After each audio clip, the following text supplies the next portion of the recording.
Sumainyo ang Panginoon. At sumayo rin. Ang mabuting balita ng Panginoon ayon kay San Mateo. Papuri sa iyo, Panginoon. Noong panahong iyon, lumapit kay Jesus ang asawa ni Zebedeo kasama ang kanyang mga anak. May ibig siyang hilingin, kaya't lumuhod siya sa harapan ni Jesus. Ano ang ibig mo? Tanong ni Jesus. Sumagot siya, sana'y ipagkaloob ninyo sa dalawa kong anak na ito ang karapatan na makaupong katabi ninyo sa inyong kaharian, isa sa kanan at isa sa kaliwa. Hindi ninyo nalalaman ang inyong hinihingi, sabi ni Jesus sa kanila. Mababata ba ninyo ang hirap na babatahin ko? Opo, tugon nila. Sinabi ni Jesus, ang hirap na babatahin ko'y babatahin nga ninyo. Ngunit wala sa akin ang pagpapasya kung sino ang mauupo sa aking kanan at sa aking kaliwa. Ang mga luklukang sinasabi ninyo'y para sa mga pinaghandaan ng aking ama. Nang marinig ito ng 10 alagad, nagalit sila sa magkapatid. Kaya't pinalapit sila ni Jesus at sinabi sa kanila, alam ninyo na ang pinuno ng mga hintil ay nagahari sa kanila at ang mga dinadakila ang siyang nasusunod. Ngunit hindi ganyan ang dapat umiral sa inyo. Sa halip, ang sino man sa inyo na ibig maging dakila ay dapat maging lingkod at ang sino mang ibig maging pinuno ay dapat maging alipin ninyo tulad ng anak ng tao na naparito hindi upang paglingkuran, kundi upang maglingkod at ialay ang kanyang buhay upang matubos ang marami. Ang mabuting balita ng Panginoon. Pinupuri ka namin, Panginoong Jesucristo. Isang magandang umaga po sa inyong lahat.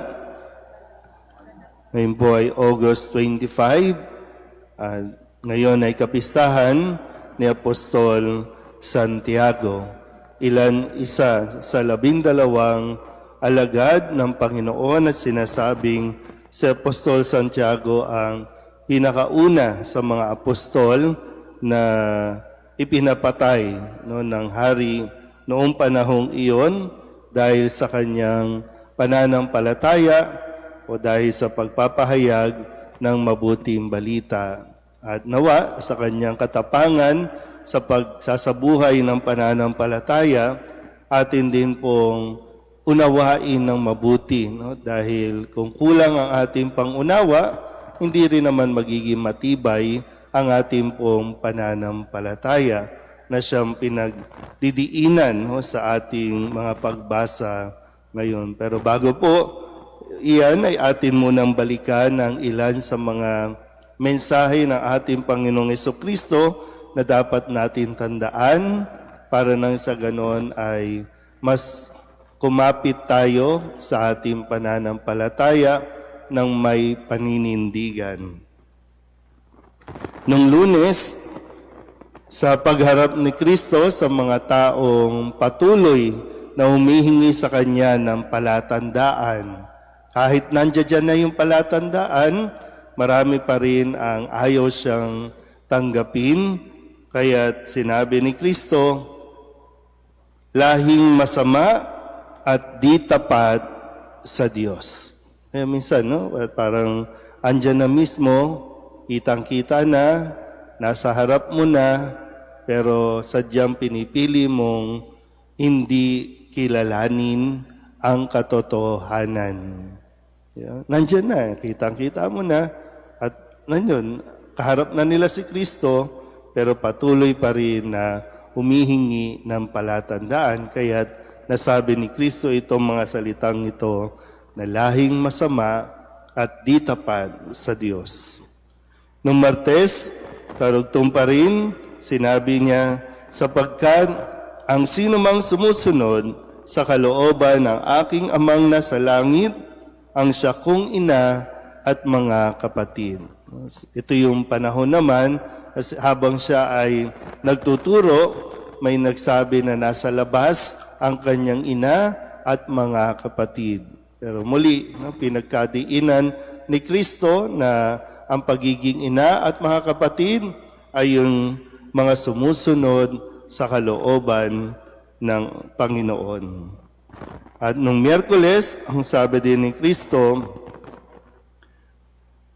ito yung pagdiriwang ng kapistahan ni Santa Maria Magdalena na si Maria ay umiiyak habang naroroon sa labas ng libingan at hindi niya nakilala ang Panginoong Jesucristo na nabuhay. Pero nung napakilala si Kristo at tawagin si Maria sa kanyang pangalan, doon namulat ang kanyang paningin at doon din naman ibinigay kay Maria Magdalena ang misyon. Ang sabi ni Kristo, pumunta ka sa aking mga kapatid at sabihin mong aakyat ako sa aking Ama at sa inyong Ama, sa aking Diyos at sa inyong Diyos. Kung kaya't ito yung pananampalataya na ipinahayag ni Maria Magdalena na nakita niya ang Panginoon. Nung Huwebes, ang sabi naman ni Kristo, mapalad kayo sapagkat nakakakita ang inyong mga mata at nakaririnig ang inyong mga tenga. So, sa mga naipahayag na, para makita natin nawa din na kung gaano tayo kapalad. Kasi ngayon, kahit saan, sa anumang social media platform, pwede ka nang makabasa ng Biblia, makapakinig ng misa, pero nasa sa atin pa rin kung magbibingi-bingihan at magbubulag-bulagan tayo. Kahapon, muli pinaalala sa atin at ipiniliwanag ni Jesus ang talinghaga tungkol sa mga hasik at ang nahuhulog ang isang taong marunong makinig, tumatanggap ng kanyang salita, ninanamnam ito, siya ay namumunga, may tig sa 100, may tiga-60 at may tig 30. At ngayon, sa pagdiriwang nga natin itong kapistahan ni Apostol Santiago, sinabi ni Kristo, ang sino man sa inyo na ibig maging dakila ay dapat maging lingkod. Ang sino man gustong maging dakila ay dapat maging lingkod. At gusto kong bigyan ng pansin itong pagdulog ng ina ni Santiago.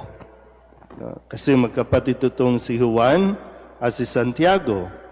At yung ina niya o ina nitong magkapatid ay lumapit kay Jesus.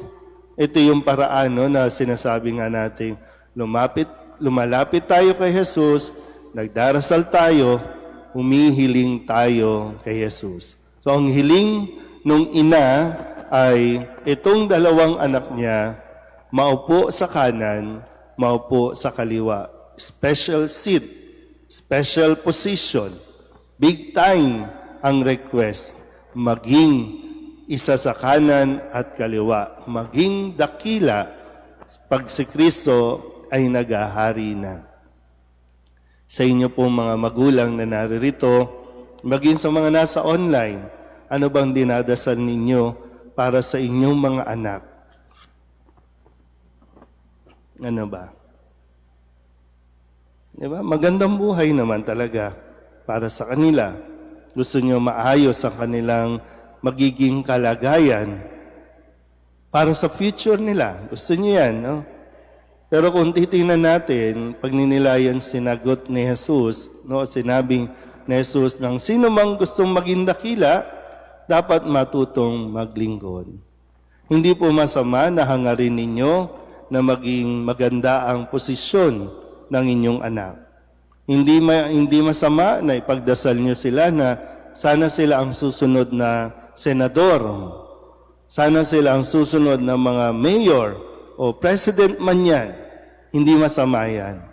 Pero nawa, sa dasal na atin pong ginagawa o hinihiling sa Panginoon, sabayan nyo rin po ng pagtuturo ng magandang asal.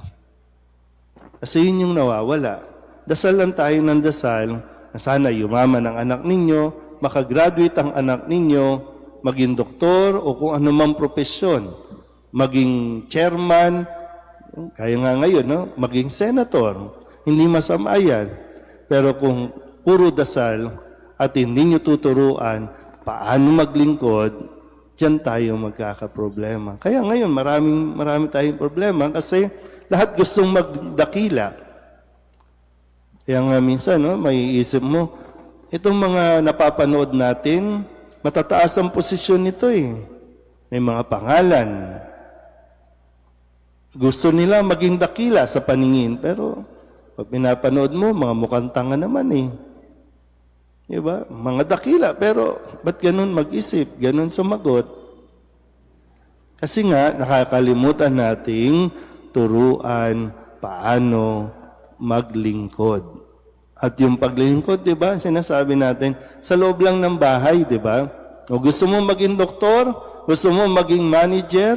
O dapat turuan mo paano muna maglinis ng bahay. Dapat turuan mo paano muna maghugas ng plato.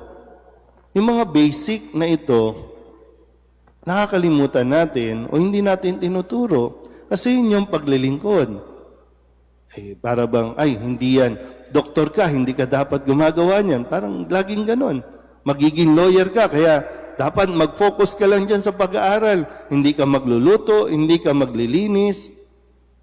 Kaya alam niyo yun, di ba? Minsan nakakalungkot na kahit sa loob ng bahay, sa magkakapatid, nagkakaroon ng competition.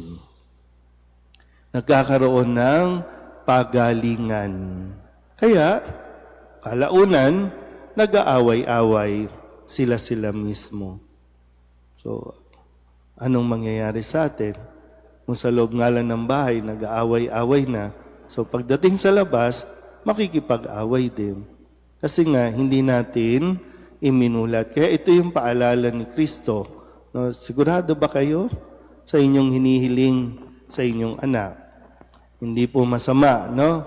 Hindi masama na maging dakila. Pero wag nating kalimutang turuan muna sila paano maging mabuting tao. Amen?